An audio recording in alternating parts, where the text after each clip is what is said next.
Let's go. Welcome back to the fucking podcast. Second episode. My ears are ringing like hell. 3. Alright, it's the second episode. I'm going to kind of pick up from where I left off on the last episode, the first episode, where I talked about the death of Ozzy Osbourne. So I'm wearing the Ozzy shirt this time to commemorate the man himself, the great, the legendary Ozzy motherfucking Osbourne. Alright? You know him, you love him. We're going to miss the fuck out of the guy, but there's something that I want to talk about that I haven't seen anybody else address, and I think it's actually kind of important. Ozzy Osbourne was basically the mascot for heavy metal. Right? He's the guy that everybody knew was the heavy metal guy.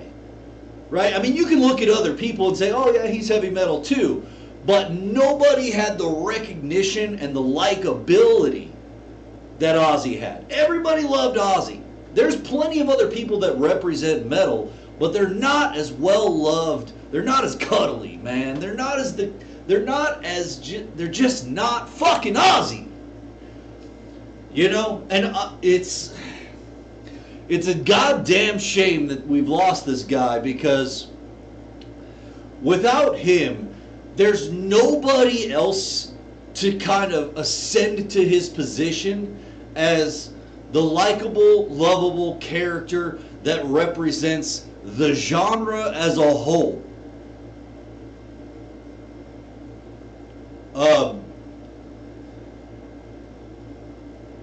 And I was trying to think about what was it about Ozzy that really set him apart from everyone else? What made him so special? What made him so likable? What made him so respectable among so many people?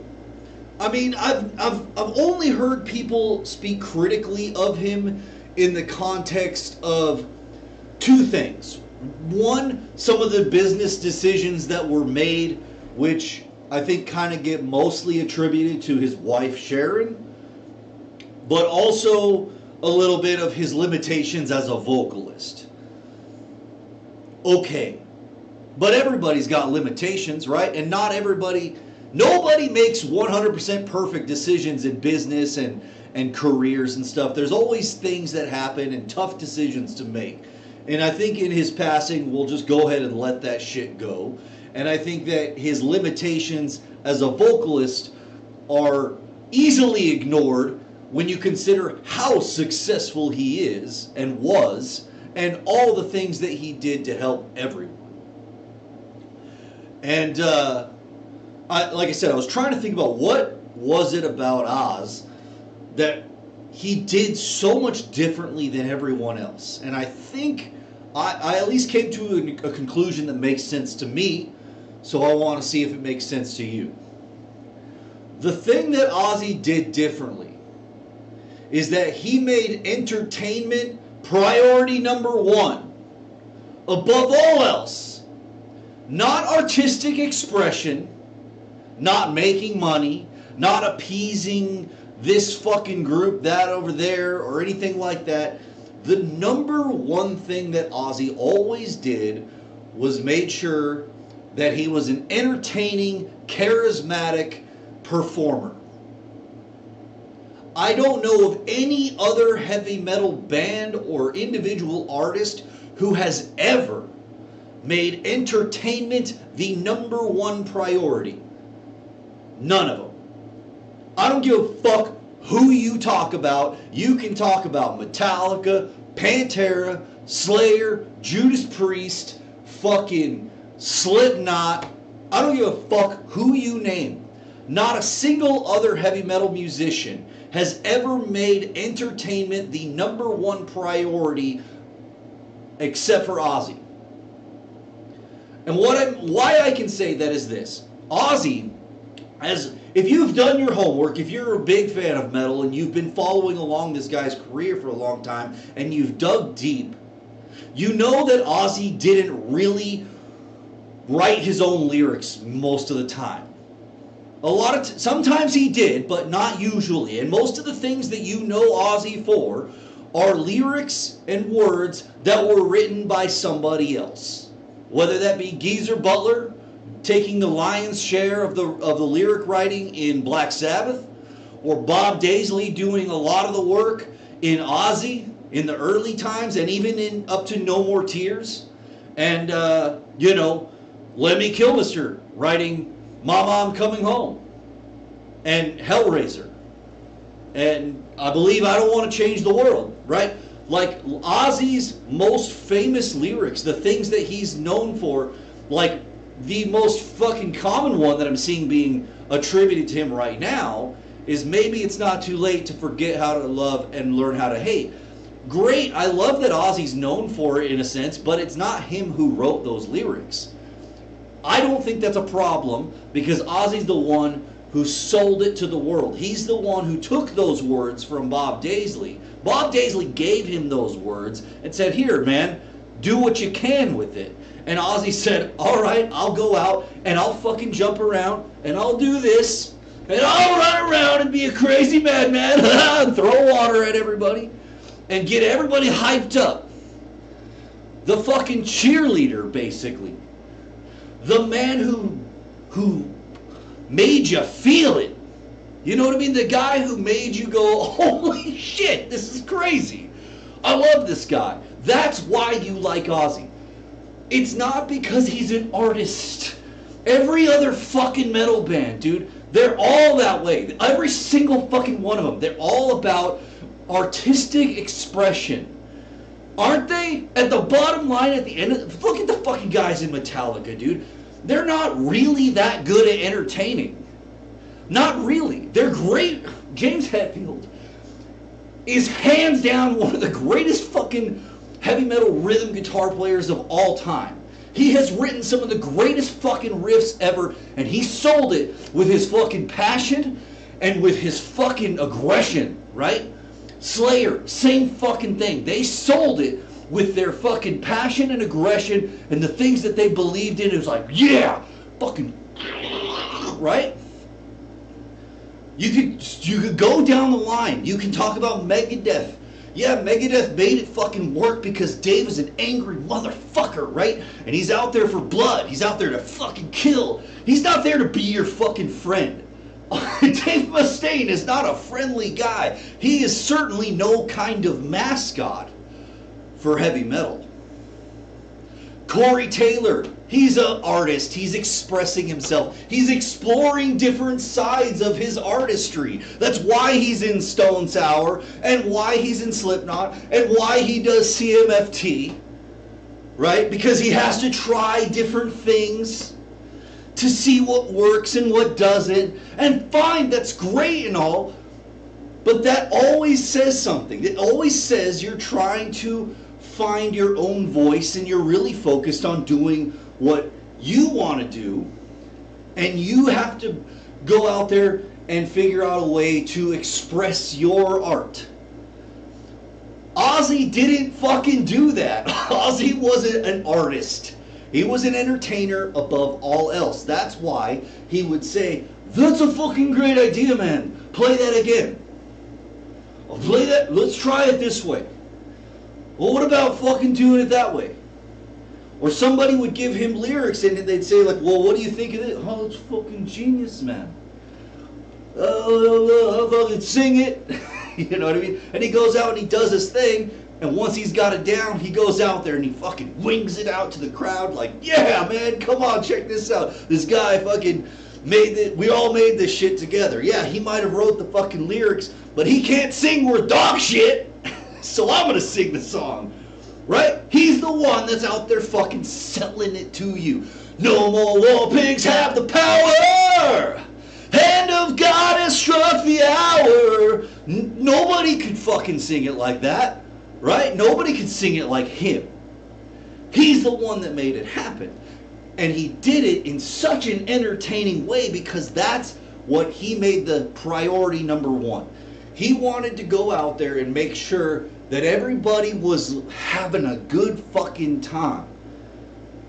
And if you look at how he conducted himself with other bands, like basically the whole Ozfest thing, right? It's like, hey, I want you guys all to come up on a stage, and I want you to show the world what you're about and what you can do. Go out there and have fun. Dimebag Darrell was very much like that as well.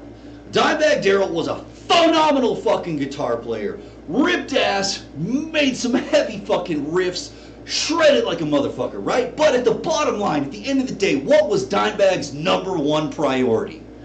What was Dime's number one priority? Having a fucking good time. That's the fun I have, right? That was the Dimebag manifesto. Go out there, show your dick, do whatever you gotta do, moon some motherfuckers. Ozzy. That's what Ozzy did. If you gotta go out there and show your fucking ass to make people laugh and to have a good fucking time, then that's what you gotta do. No other metal band. None of them. I don't give a fuck who you're talking about. James Hetfield and Metallica, Phil Anselmo, they're all fucking badass motherfuckers in their own right. I'm not talking shit. I'm just saying that none of them make entertainment the number one priority. None of them do that like Ozzy did.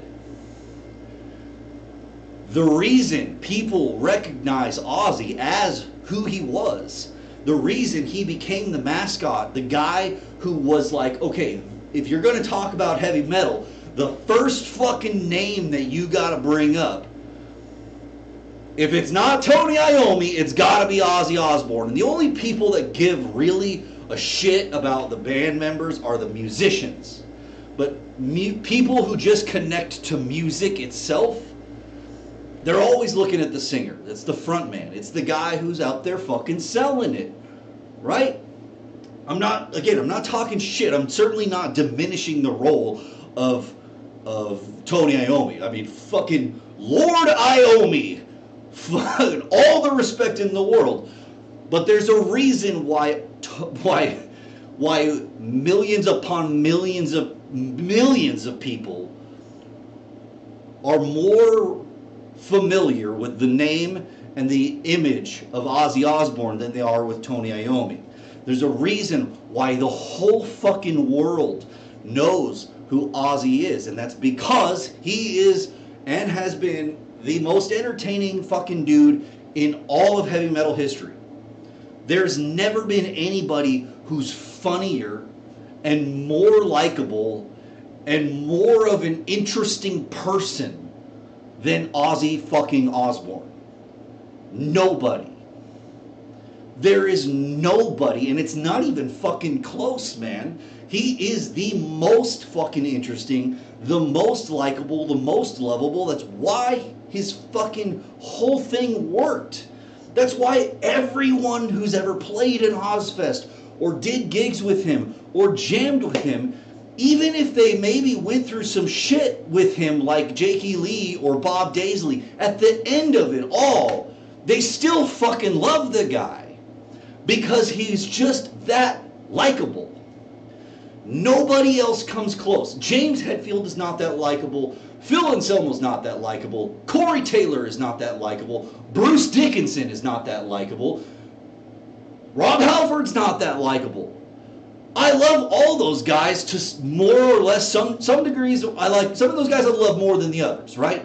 I fucking love James Hetfield for what he did for heavy metal. I love Phil Anselmo for what he did for heavy metal. I love Rob Halford for what he did for heavy metal. But they're not as likable as far as individual people. Like if you were going to ask me, let's say if Oz was still alive, like who do you think would be a better guy to hang out and have fun with? If you were to ask me, like, who do you think would be the most fun person to be around?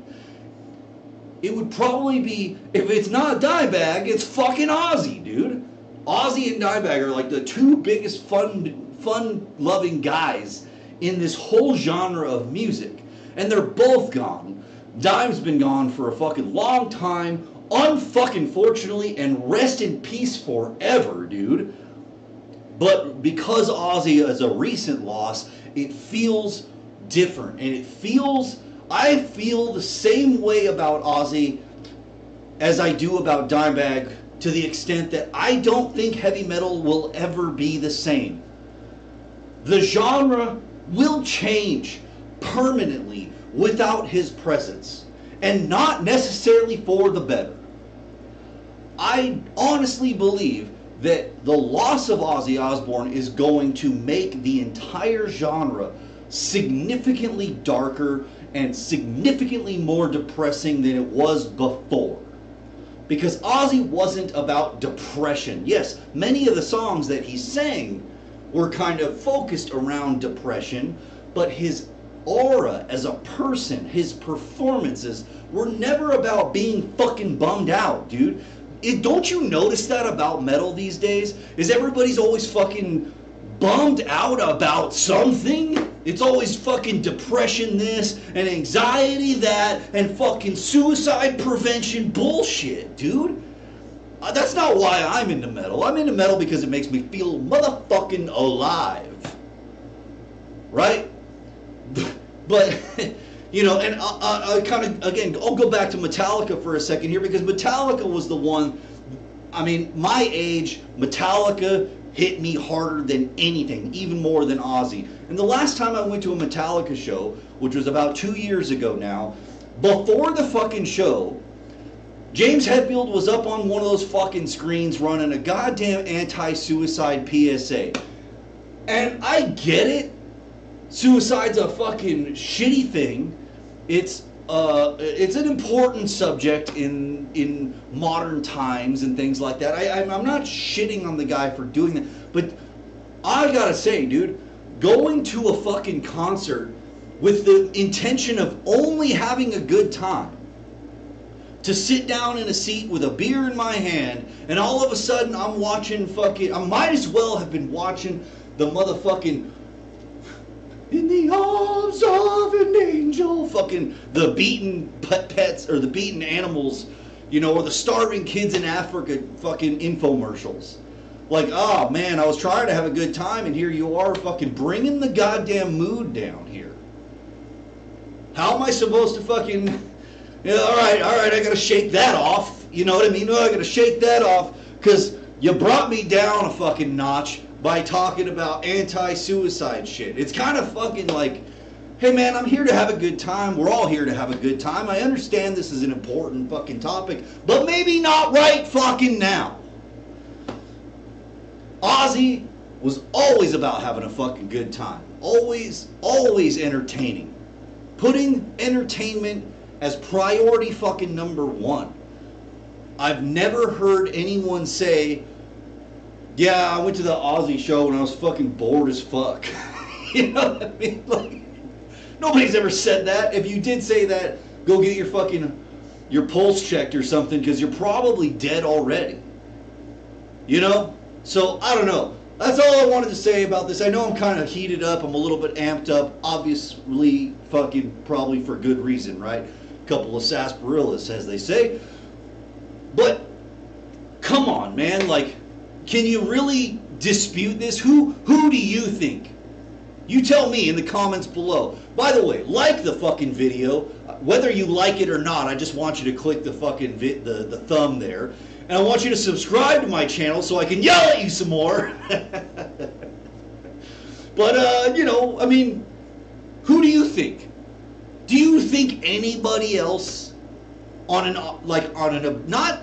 the subjective level of whose music you like more and therefore you find that music more entertaining? I mean, in the objective, real world sense, do you think that anybody in heavy metal history has ever been legitimately more entertaining than Ozzy fucking Osbourne? I don't think so, but if you want to argue with me about it, put a comment down there and tell me what you think. I'd love to argue with you about it, and I'd love to tell you why you're fucking wrong. Anyway, it was good to meet you. It was good to see you. I hope to see you come back. This was episode 2, Ozzy Osbourne, the mascot for heavy metal. Again, we love you. We will miss you. And I'll catch you guys next time. Thanks for tuning in. Later.